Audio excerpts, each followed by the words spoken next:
Good morning students. यदि lockdown ना होता तो हमारा कोई ना कोई तो पेपर हो चुका होता और अप्रैल में मंथली टेस्ट हो गए होते और अब जून में हम सेकंड मंथली टेस्ट की तैयारी कर रहे होते। तो जो ये टेस्ट वगैरह हैं इनका अपने को ये फायदा होता है कि हमें ये पता चल जाता है कि किस तरीके के क्वेश्चंस आने वाले हैं। अब जैसे मैकेनिज्म है, बच्चों को मुश्किल लगता है ऑर्गेनिक केमिस्ट्री में, लेकिन फिर भी हमें थोड़ा सा पता चल जाता है कि किस मैकेनिज्म है तो कितने नंबर का है। इसी तरीके से जैसे शेप ऑफ मॉलिक्यूल्स है, जीनोन डाइफुलराइड, जीनोन हेक्साफुलराइड, ये तुम्हारे पेपरों में आती है। तो कितने नंबर की आती है, तो एक बार क्वेश्चन पेपर हम डिस्कस कर रहे हैं ताकि तुम्हें ये पता चलता रहे कि क्वेश्चन कैसे आते हैं। दूसरी बात, जैसे बच्चों को ये होता है कि मैं इतने सारे क्वेश्चन पेपर्स अरेंज कर लूं, 20 क्वेश्चन पेपर अरेंज कर लूं। हाँ, उसमें से थोड़े ही हमने क्वेश्चंस पेपर में करने हैं। बात ये है कि तुम्हें सिर्फ स्टाइल पता चल जाना चाहिए। कई बार तुम बच्चे तो ऐसा करते हो कि क्वेश्चन ही रट्टा लग जाता है तुम्हारा। अब उन्होंने मान लो तुम्हें कोई 128 सेंटीमीटर कोई लेंथ से रिलेटेड सपोज करते हैं क्यूब का वॉल्यूम निकालना है, वहां पे उन्होंने वैल्यू चेंज कर दी 138 सेंटीमीटर, लेकिन तुमने तो आंसर का ही रट्टा लगा रखा होता है और बिना ध्यान से पढ़े तुम वही का वही आंसर लिखाते हो। तो इसका मतलब गलती करते हो। तो कहने का मतलब तुम्हें अपना दिमाग साथ में रखना है। ये क्वेश्चन पेपर इसलिए हैं कि किस तरीके के क्वेश्चंस पूछे जाते हैं। अब मैं 2016 का इस टाइम मैंने सीबीएसई पेपर ले रखा हुआ है, तो ये सॉल्व भी है। हमें ये भी पता चल जाता है कि आंसर देना है तो किस तरीके से देना है। तो अब मान लो तुमने चाहे आधे चैप्टर्स पढ़े हुए हैं, अब पहला क्वेश्चन है, इसे हमेशा याद रखना, चाहे तुमने नहीं पढ़ा लेकिन फर्स्ट क्वेश्चन जो है ये सॉलिड स्टेट चैप्टर में से है। Name the non stoichiometric point defect. अब पॉइंट डिफेक्ट क्या होते हैं तुम्हें नहीं पता, बिल्कुल तुम्हें याद रखना है कि सॉलिड्स में डिफेक्ट कौन से होते हैं। तो अब तुम्हारे उस चैप्टर में 5-6 टाइप के डिफेक्ट शो कर रखे हुए हैं, ठीक है। तो जैसे impurity defect, Frenkel defect, Schottky defect. लेकिन अब जब तुम उस टॉपिक को पढ़ोगे तो ध्यान से पढ़ोगे कि डिफेक्ट से रिलेटेड तो क्वेश्चन आता है। अब ये 1 नंबर का है इस टाइम। अब what is shape selective catalysis, इस साल भी ये क्वेश्चन आया था और ये क्वेश्चन बहुत ज्यादा रिपीट होता है। शेप सिलेक्टिव कैटालिसिस, यदि मैं तुम्हें याद करवाऊं तो तुमने 11th में भी पढ़ा था। ये चैप्टर 14 चैप्टर में zeolites are shape selective catalyst. तो ये मतलब कि तुम्हें नो डाउट जब हम चैप्टर पढ़ाएंगे, अभी मैं कोई समझाऊंगी नहीं, अब मैं शेप सिलेक्टिव कैटालिसिस का मीनिंग समझाना शुरू कर दूं तो मेरा मकसद सिर्फ ये है कि मैं ये क्वेश्चंस जब एक बार सारे तुम्हारे सामने रीड करूंगी तो तुम्हें ये पता चल जाएगा कि किस तरीके के क्वेश्चंस आते हैं। अब नेक्स्ट क्वेश्चन देखो, amongst the isomeric alkanes of molecular formula C5H12 identify the one that on photochemical chlorination yields a single monochloride. अब ये ऑर्गेनिक का है। अब देखो क्वेश्चन कितना आसान है। अल्केन C5H12 सिंपल पेंटेन से रिलेटेड उन्होंने तुमसे क्वेश्चन पूछा हुआ है और पेंटेन की क्लोरीनेशन कर रखी है। अब जब तुम पेंटेन की क्लोरीनेशन करोगे तो नंबर 1 कार्बन पे भी सब्स्टिट्यूशन हो सकती है, 2 पे भी हो सकती है। यदि तुम लीनियर इसका आइसोमर लेते हो तो फिर तो कई तुम्हारे मतलब कि क्लोरीनेशन से कई प्रोडक्ट्स पॉसिबल हैं। पर ये कह रहा है कि तुमने वो आइसोमर लेना है कि तुम्हारा प्रोडक्ट एक ही बने। इसका मतलब उस टाइम तुम्हें इसके सारे आइसोमर दिमाग में रखने हैं। कोई बात नहीं, अब ये क्वेश्चन पेपर मैंने तुम्हारे पास भेजे हैं, तुम कितना सॉल्व करके देखना, कल इसको डिस्कस भी करेंगे। Give the IUPAC name and structure of amine obtained when 3-chlorobutanamide। मैंने तुम्हें कहा कि IUPAC नेम से रिलेटेड क्वेश्चन आना है, तो अब इन्होंने IUPAC नेम इसका लिखो, सीधा नहीं बोला है। अब इन्होंने क्या बोला है, IUPAC नेम देना है, स्ट्रक्चर देना है of the amine obtained when 3-chlorobutanamide undergoes Hofmann bromamide reaction. अब हॉफमैन ब्रोमेमाइड रिएक्शन ये तुम्हारे एमीन चैप्टर में है, इसमें हम एमाइड से एमीन बनाते हैं, हम पढ़ेंगे। तो अब इसने क्या कहा कि जो ब्यूटेनामाइड, 3 क्लोरोब्यूटेनामाइड, इस एमाइड की हॉफमैन ब्रोमेमाइड रिएक्शन करेंगे, तब जो सब्सटेंस बनेगा उसका यूपीएससी नेम देना है। इसका मतलब तब जो एमीन बनेगा तो उसका आईयूपीएससी नेम देना है। इसका मतलब क्या है सही मायने में? तुम देखो, एक नंबर में उसने रिएक्शन भी तुमसे पूछ लिया हॉफमैन ब्रोमेमाइड, उसका प्रोडक्ट भी तुमसे पूछ लिया और उसका आईयूपीएससी नेम भी पूछ लिया और उसका स्ट्रक्चर भी पूछ लिया। तो तुम ये सोचो कि जिसने क्वेश्चन पेपर बनाते हैं तो वो कितना सोच के बनाते हैं। आगे next question, how many ions are produced from the complex. ये कॉम्प्लेक्स है, कोऑर्डिनेशन कंपाउंड से रिलेटेड है, ये चैप्टर हम पढ़ेंगे। वो सब्सटेंस आयंस में डिसोसिएट होता है, लेकिन कैसे पढ़ेंगे। 6 क्वेश्चन है, why the elevation in boiling point. ये चैप्टर तुम पढ़ चुके हो। तो सोल्यूशन के केस में बॉइलिंग पॉइंट की इंक्रीज हो जाता है, एलिवेशन होती है, लेकिन अब इन्होंने केस कौन सा ले रखा हुआ है कि 0.1 मोल ऑफ सोडियम क्लोराइड। तो सोडियम क्लोराइड का सोडियम क्लोराइड, जैसे ही सोडियम क्लोराइड आए तुम्हारे दिमाग में आ जाना चाहिए भी ये सब्सटेंस तो डिसोसिएट होता है। वॉन्ट ऑफ फैक्टर की वैल्यू कुछ मतलब होगी, वो तुम्हें कैलकुलेट करनी पड़ेगी। And 0.1 mole of sugar is dissolve in 1 litre of water. तो ये तुम्हें मतलब कि इसमें वॉन्ट ऑफ फैक्टर दिमाग में रख के सॉल्व करना पड़ेगा। नेक्स्ट क्वेश्चन, 7th क्वेश्चन, ये ग्राफ से तुम्हें दिख रहा हुआ है, ये क्या है? The following curve is obtained when molar conductivity is plotted against the square. ये ओनसागर हक्कल ओनसागर इक्वेशन तुमने पढ़ी है। How do you account for the increase in molar conductivity of the electrolyte A on dilution. इस ग्राफ में उन्होंने तुम्हें 2 electrolytes ए और B show कर रखे हैं, और दोनों का ग्राफ, एक्चुअली ये ग्राफ तो इन्होंने वैसे ही दे दिया तुम्हें कंफ्यूज करने के लिए, नहीं तो तुम्हें पता है इसका मतलब। एक्चुअली ये क्या पूछना चाहते हैं कि यदि स्ट्रॉन्ग इलेक्ट्रोलाइट है और यदि वीक इलेक्ट्रोलाइट है और हम उसकी डाइल्यूशन करते हैं, देखो जो कंसंट्रेशन है दैट अप्रोचेस टू 0, तो जब हम उसकी डाइल्यूशन करते हैं तो मोलर कंडक्टिविटी पे जो इफेक्ट होता है ग्राफिकली हम ऐसे शो कर सकते हैं। और इस चीज को एक्सप्लेन करो कि ऐसा क्यों है। स्ट्रॉन्ग इलेक्ट्रोलाइट के केस में देखो ग्राफ तुम्हारा अलग है, और वीक इलेक्ट्रोलाइट के केस में तुम्हारा ग्राफ अलग है। उसमें मतलब कि एक तुम्हारी हम कहें इनफाइनाइट डाइल्यूशन पे एक कोई फाइनल वैल्यू नहीं आती है, मतलब कि तुम्हें कंडक्टिविटी एक्सप्लेन करनी है। अब 8th क्वेश्चन है, नेम द फॉलोइंग। अब इसमें a transition metal that which does not exhibit variable oxidation state. ये क्वेश्चन इस साल भी आया है, अभी भी हम चेक करके जो भी अभी भी आया है। तो स्कैंडियम है जो वेरिएबल ऑक्सीडेशन स्टेट नहीं शो करती। स्कैंडियम 21 एटॉमिक नंबर सिर्फ +3 ऑक्सीडेशन स्टेट शो करता है। और यदि तुम वैसे डी ब्लॉक एलिमेंट्स देखते हो तो डी ब्लॉक एलिमेंट्स तो कितनी ऑक्सीडेशन स्टेट शो करते हैं। अब कॉपर है, कॉपर प्लस भी शो करता है, कॉपर 2+ भी शो करता है। आयरन है, Fe2+, Fe3+। तो जो ट्रांजिशन एलिमेंट्स हैं वो इतनी वेरिएबल ऑक्सीडेशन स्टेट शो करते हैं। उसका रीजन इस टाइम पूछा है, इस टाइम तो ये पूछा है कि कोई ऐसी मेटल बताओ जो एक ही ऑक्सीडेशन स्टेट शो करती है। तो second question, a compound where the transition metal is in the +7 oxidation state. मतलब कि इसका मतलब तुम यदि वो इनऑर्गेनिक का चैप्टर भी पढ़ोगे तो बीच बीच में छांट के जो एक कोई एक्सेप्शन है या जो एक कोई स्पेशल क्वालिटी रखता है एलिमेंट, वो भी सारी प्रॉपर्टी सेम हमने डिस्कस कर ली। उसमें लास्ट लाइन में उन्होंने लिख दिया कि लेकिन ये एक्सेप्शन है, और उन्होंने एक्सेप्शन से रिलेटेड ही क्वेश्चन पूछ लिया। तो ये ध्यान से पढ़ने हैं तुम्हें, इसलिए मैं तुम्हें अब over used in the preparation of potassium dichromate. तुम्हारा सिलेबस भी डिस्कस हो रहा है। तुम्हारा डी ब्लॉक एलिमेंट में 2 कंपाउंड्स पोटेशियम डाइक्रोमेट और पोटेशियम पर मैग्नेट की रिएक्शन और इनकी प्रेपरेशन और से तुम्हारे सिलेबस में है, और आती भी हम हमेशा जैसे क्लास में कहते हैं ना कि आती है, तो यहां तुम्हारे सामने है कि इससे रिलेटेड मतलब कि preparation of KMnO4 and potassium dichromate और उनकी रिएक्शन से रिलेटेड क्वेश्चन आता ही आता है। और वो मतलब कि कुछ रिएक्शंस हैं बस।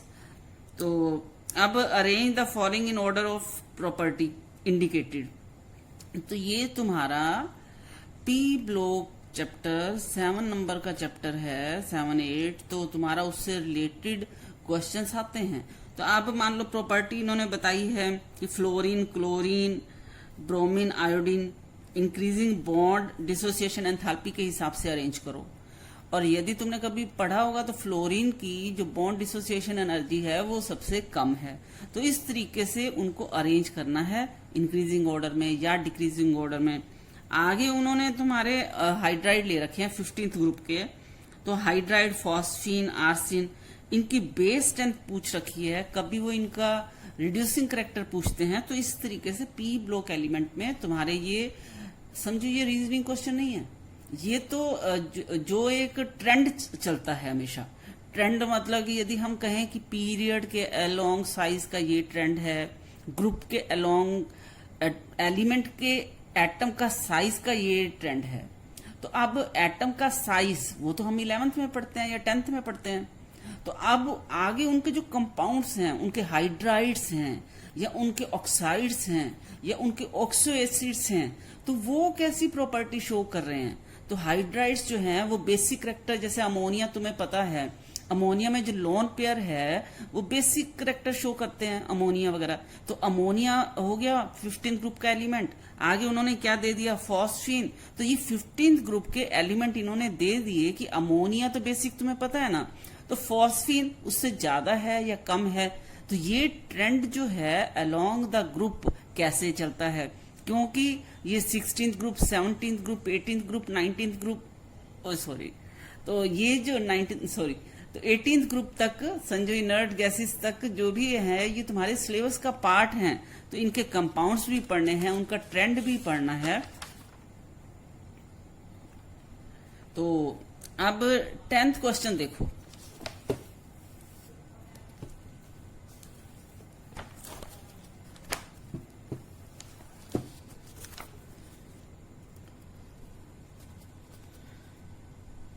अच्छा, एक बार 10th क्वेश्चन देखो। ये स्पेशली तुम्हें किस लिए दिखा रही हूं कि बच्चों को जैसे मैकेनिज्म लगता है कि मुश्किल है। तो अब इन्होंने क्या किया है, पहला तो predict the major product of acid catalysed dehydration. तो acid catalysed dehydration of 1 methyl cyclohexanol. अब 1 मिथाइल साइक्लोहेक्सेनोल का स्ट्रक्चर बनाना, मैंने वैसे सॉल्यूशन भी तुम्हें दे दिया है। तो उस केस में सिर्फ एक ही प्रोडक्ट पॉसिबल नहीं है, उस केस में 2 प्रोडक्ट्स पॉसिबल है। लेकिन जो एसिड कैटालाइज्ड डिहाइड्रेशन, इसका मैकेनिज्म जब तुम पढ़ोगे ना तो उस मैकेनिज्म में पढ़ना कि कार्बोकेटायन बनता है। तो अब तुम्हें ये देखना है कि जो कार्बोकेटायन बनता है, पहली बात तो ठीक है, और कार्बोकेटायन के बाद जो तुम्हें अल्कीन बनाना है, मैंने तुम्हें कहा था तुम सेट जफ रूल पढ़ना। तो अल्कीन जो ज्यादा सब्स्टिट्यूटेड होता है, जिसके अराउंड ज्यादा अल्काइल ग्रुप होते हैं, वो ज्यादा स्टेबल होता है। तो यहाँ पे उस चीज को दिमाग में रख के इन्होंने ये क्वेश्चन पूछा हुआ है। सॉल्यूशन देख के देना आंसर। अब you are given benzene, concentrated H2SO4, sodium hydroxide next part ले रही हूँ, and dilute HCl। Write the preparation of phenol using these reagent. अब उन्होंने क्या दे रखा है, ध्यान से सोचो। कंसंट्रेटेड सल्फ्यूरिक एसिड दे रखा है, सोडियम हाइड्रोक्साइड दे रखा है, डाइल्यूट HCl दे रखा हुआ है, और बेंजीन दे रखा हुआ है। तो बेंजीन से तुमने फिनोल को प्रिपेयर करना है। सोचो जरा सा, ठीक है, कैसे तैयार कर सकते हो।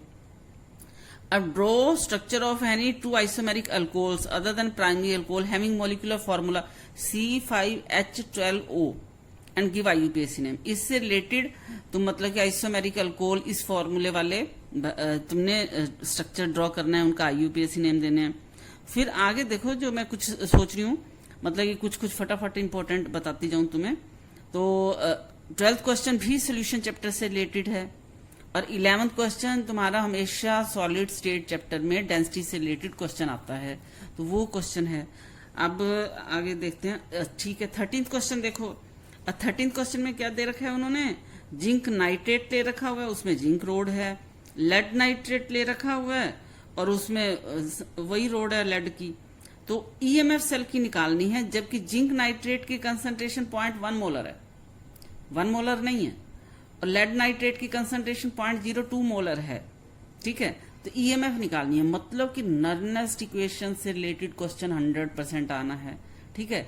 अब जो मैकेनिज्म है मैं तुम्हें बताऊं, mainly dehydration of alcohol, hydration of alkyne, इस तरीके से मैकेनिज्म तुम्हारे आ जाते हैं।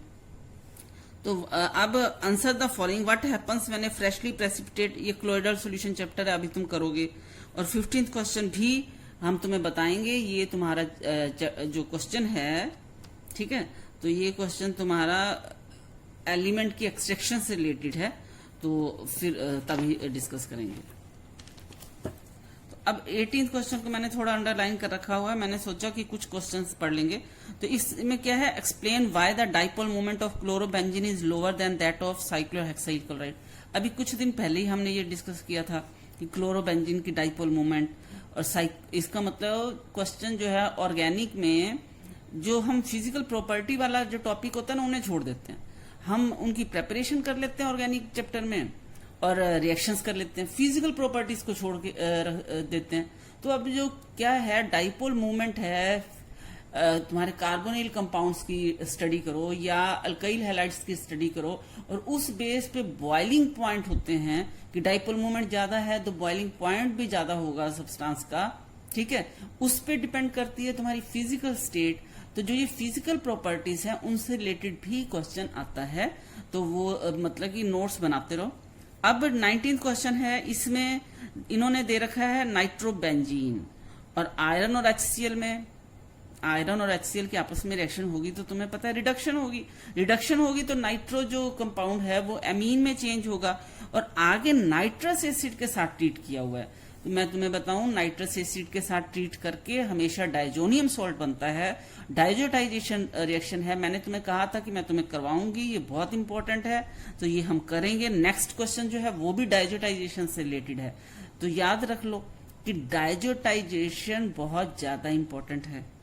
39, तो ये 13 नहीं, क्वेश्चन नंबर 20 जो क्वेश्चन है ये तुम्हारा बायोमोलिक्यूल चैप्टर में है। बायोमोलिक्यूल चैप्टर में ग्लूकोज से रिलेटेड क्वेश्चन आ जाते हैं, कि क्वेश्चन तो कोई भी आ सकता है, इन्वर्ट शुगर या कुछ, तो ग्लूकोज का स्ट्रक्चर डिस्कस करो, या इसमें अब इन्होंने क्या है, जो ए सब्सटेंस है उसे हाइड्रोलाइज कर रखा है और तब तुम्हारा ग्लूकोज और फ्रक्टोज बना रखा हुआ है। ये तुम्हारा सुक्रोज, सुक्रोज को हम इन्वर्ट शुगर बोलते हैं, और सुक्रोज से रिलेटेड बाय चांस इस साल भी क्वेश्चन आया है।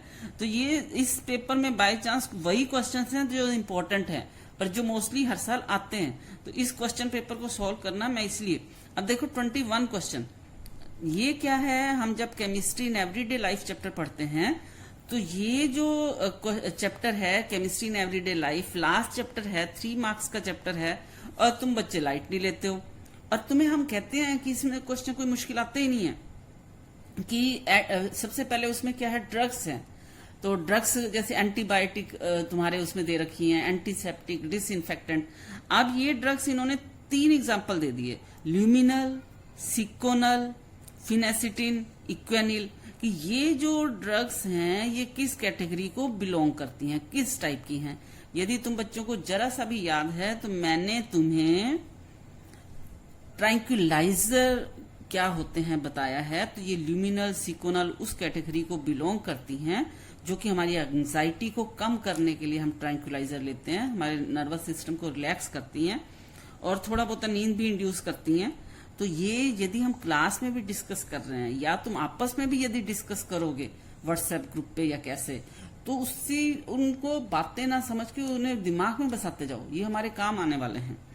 अब मैंने यही सोचा कि हम लगातार पढ़ रहे हैं क्योंकि तुम्हारा कोई भी मंथली टेस्ट नहीं हो रहा हुआ है, और इसलिए तुम्हें ये समझ में नहीं आएगा। जब हम मंथली टेस्ट सेट करते हैं तो उसमें वही क्वेश्चंस ही डालते हैं जिस तरीके के क्वेश्चन तुम्हारे सीबीएसई पेपर में आते हैं, तो वो बार बार वैसे ही क्वेश्चंस देख के तुम्हें उसी तरीके से याद करने की, उसी तरीके से आंसर देने की कि आंसर देना क्या है। कि यदि ये आ जाए कि एक्सप्लेन वुड्स रिएक्शन, तो बच्चे उसे एक्सप्लेन करने बैठ जाएंगे कि वुड्स रिएक्शन को CH3Cl है, सोडियम की प्रेजेंस में है ये। अब तुमने थ्योरी तो लिख दी आधे पेज की और रिएक्शन तुमने लिखी नहीं, वो तुम्हें बिल्कुल 0 नंबर देने वाले हैं। कि यदि ये आ गया कि एक्सप्लेन वुड्स रिएक्शन या एक्सप्लेन हॉफमैन ब्रोमेमाइड रिएक्शन या कोई भी नेम रिएक्शन या कोई भी रिएक्शन एक्सप्लेन करने को आ गई, तो पता है कि रिएक्शन ही तुम्हें देनी है, उसे एक्सप्लेन करने की जरूरत बिल्कुल भी नहीं है। कि CH3Cl, सपोज तुमने ये एग्जांपल ले लिया, प्लस सोडियम प्लस CH3Cl का सेकंड मॉलिक्यूल, ड्राई ईथर की प्रेजेंस में तुमने फाइनल प्रोडक्ट इथेन बना देना है। ये याद रखना है कि हर रिएक्टेंट का और हर प्रोडक्ट का नाम तुम्हें जरूर देना है, ठीक है। तो अब तुम्हें यही नहीं पता होता कि आंसर किस तरीके के देने हैं, तो इसीलिए मैंने कहा कि आज क्वेश्चन पेपर ही डिस्कस करती हूँ, सभी ने ध्यान से ये वीडियो देखनी है। अब क्वेश्चन नंबर जैसे 22, तो अब इसमें क्या है, C2H5ONA सोडियम इथोक्साइड है और इसकी अल्काइल हैलाइड के साथ रिएक्शन करवा के ईथर बना रखा है। तो ये क्वेश्चन तुमसे पूछ रखा है कि क्या ये रिएक्टेंट सही है। यदि ये सही नहीं है तो जो ये गिवन ईथर है इसे प्रिपेयर करने के लिए फिर हम क्या रिएक्टेंट लें।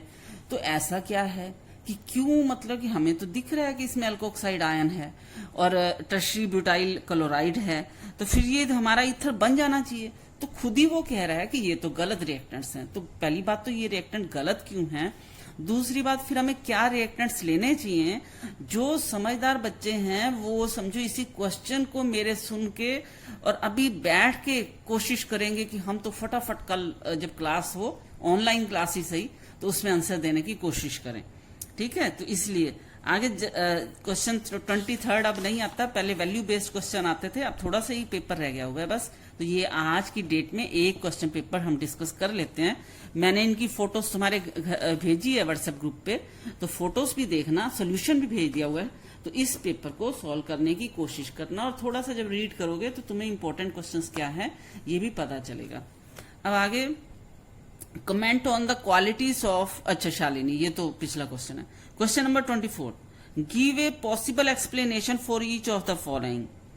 अब देखो ये रीजनिंग क्वेश्चन, मैंने तुम्हें कहा कि ऑर्गेनिक में क्या आता है, नेम रिएक्शंस आती हैं, कन्वर्जन्स आती हैं, ठीक है ना, रीजनिंग क्वेश्चन आते हैं। तो अब देखो रीजनिंग क्वेश्चन उन्होंने दे रखा हुआ है, although phenoxide ion has more number of resonating structure. तुम फिनोक्साइड आयन के स्ट्रक्चर बना के देखना एंड कार्बोक्साइलेट आयन के भी स्ट्रक्चर बना के देखना कि कार्बोक्साइलेट आयन के कंपैरिजन में फिनोक्साइड आयन के स्ट्रक्चर्स ज्यादा हैं। Carboxylic acid is stronger acid, लेकिन उसके बावजूद भी देखो हमारा एक रूल है कि जितने रेजोनेटिंग स्ट्रक्चर्स ज्यादा होते हैं उतना वो सिस्टम ज्यादा स्टेबल होता है। फिनोल जब फिनोक्साइड आयन में चेंज हुआ और हाइड्रोजन आयन रिलीज हुए, तो यदि फिनोक्साइड आयन के रेजोनेटिंग स्ट्रक्चर बहुत ज्यादा हैं तो वो ज्यादा स्टेबल होना चाहिए। यदि प्रोडक्ट फिनोक्साइड आयन हमारा ज्यादा स्टेबल है तो ज्यादा हाइड्रोजन आयन रिलीज होने चाहिए और फिर तो हमारा फिनोल ज्यादा स्ट्रॉन्ग एसिड होना चाहिए। लेकिन वो कह रहे हैं कि कार्बोक्सिलिक एसिड लेकिन स्ट्रॉन्ग होते हैं, तो अब ढूंढो उसका आंसर। अब नेक्स्ट रीजनिंग क्वेश्चन क्या है, there are 2 NH2 groups in semicarbazide. अब बच्चा यदि कोशिश करे तो आज ढूंढ दे कि सेमी कार्बेजाइड होता क्या है, वो किस चैप्टर में है। ऑर्गेनिक का क्वेश्चन है तो हमारे तो ऑर्गेनिक अल्काइल हैलाइड भी मैडम ने करवा दिया हुआ है और थोड़ा सा फिनोल और कार्बोक्सिलिक एसिड भी हमने थोड़ा सा पढ़ा है। तो फिर ये किस चैप्टर में सेमी कार्बेजाइड दिया हुआ है और रीजनिंग क्वेश्चन उससे रिलेटेड पूछा है। Carry out the following conversion, conversion तो आनी है। अब कन्वर्जन क्या है, फिनाइल मैग्नीशियम ब्रोमाइड को बेंजोइक एसिड में बदलना है। कोशिश करना, यदि हमने ये रिएक्शंस नहीं पढ़ी हैं तो पढ़ेंगे फिर। एसिटल्डिहाइड को बट टू इनल, अभी हमने एल्डिहाइड की रिएक्शन नहीं की है, बट टू इनल। आगे सी कन्वर्जन क्या है, बेंजीन टू मेटा नाइट्रो एसिटोफिनोल।